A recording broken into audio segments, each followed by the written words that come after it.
Okay, so it's like 8 o'clock in the morning. I just woke up. I got home yesterday at like 1 a.m. from my date with Ibrahim.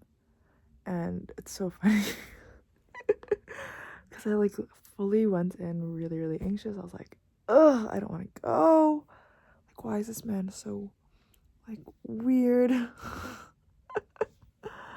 I was like, okay, so like my plan is I was gonna go to that date, give him one last chance, um, and see like if this is something that I wanted or not. Cause like I felt really confused. First of all, I was always like confused on like how I felt. Cause first of all, I'm not sure how to feel, and second of all, um, he just did some actions that even though he's like really, really great, he just did some actions that I'm like, is this something that my future partner would do?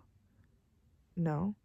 For example, an ick for sure is when like on a first day he's like, I don't know if I want to pay $7 for orange juice, or I think going on like a free Sunday for like the shoe museum really would have pissed me off.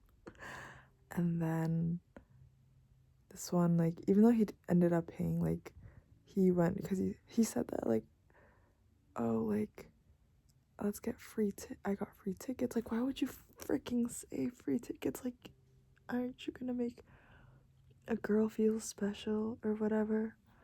Anyways, once again, we hang out for like a really long time. I think we met up at like 7-ish, and then we were in downtown Toronto until like midnight, so 12. And yeah, like like low key feel like he's gonna be my future husband. Like low key, low key. Because like I would say all of these things, I would be like genuinely fully myself, and like there's no animosity towards it. Like he's never like resented me or like judged me or made me feel weird. And even like this, I was telling him about like I'm like really honest. I'm like really confused about you. I don't know how to feel, especially since like when it was with Gibran or like when we had that, I felt so strongly to the point that like I was like, ugh, like it's so visceral. And I'm like, should I be feeling like that? Because I don't feel that. And then also I was like, well, okay, maybe this one I didn't fully say yet. I didn't say it in the words, but I did mention how like I didn't like being out at late, especially now that I have parents. Like, I live with my parents, and like, yeah. And I told him that I do have high standards from like previous guy, and also like my best friends. They're very caring about me. I didn't say it all at once. It wasn't this like monologue, but I think like something that really changed my perspective. Like I knew we would always have like open conversation because I knew that from the get-go.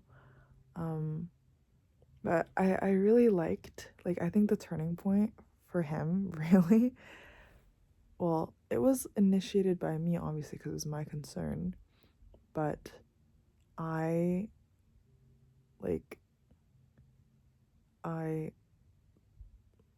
I was like, I just basically voiced out my concern, like whatever I would say to like my girlfriend about like, is this guy right for me? Like I literally said to him, I was like, I think it's really weird how when it comes to like dating, all I've ever known is just like haram stuff, right?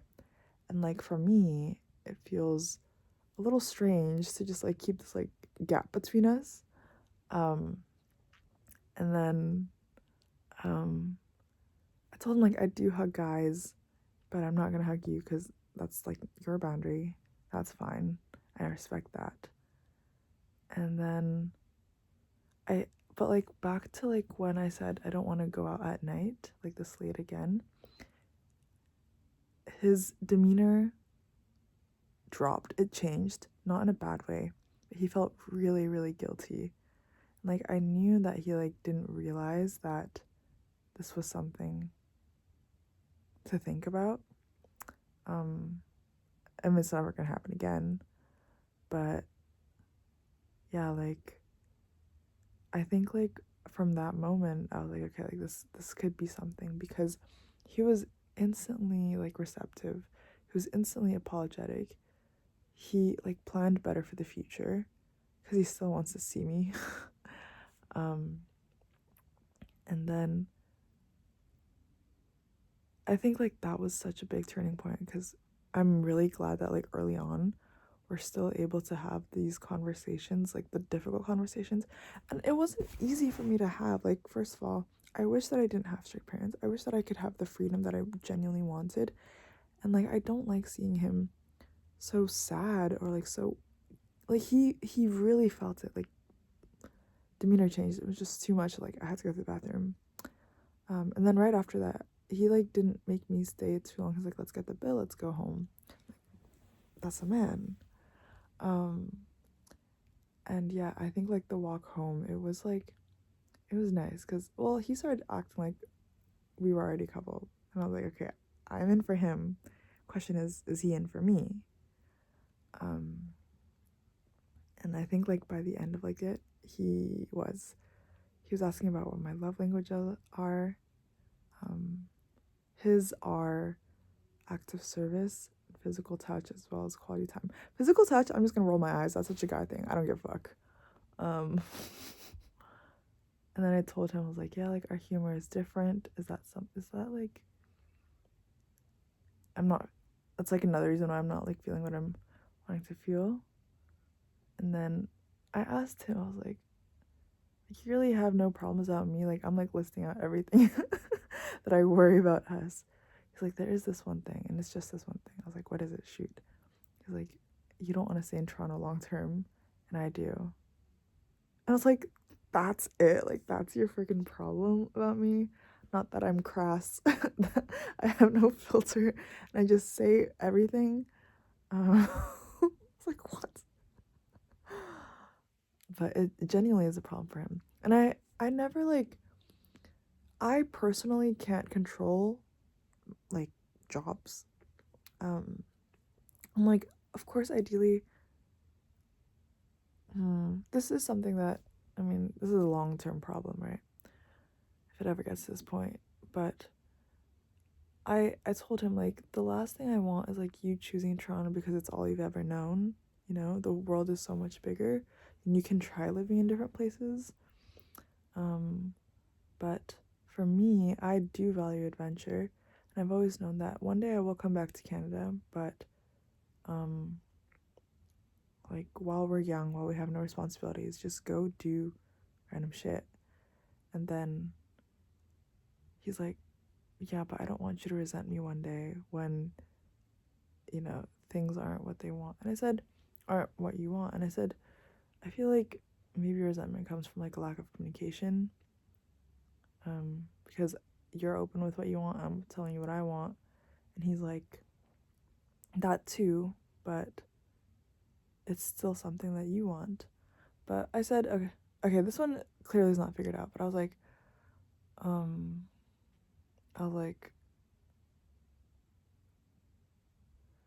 mean, I will always just be doing my own thing, even though I have a partner. If I want to live abroad, like, for grad school, I'm gonna do that. But yeah, open for discussion. We don't have to figure that out. Yeah, it's crazy. I literally came there in my little cunty outfit to, like, put an end to this potentially. But I'm glad I gave him a chance, and I'm glad he proved me wrong, you know.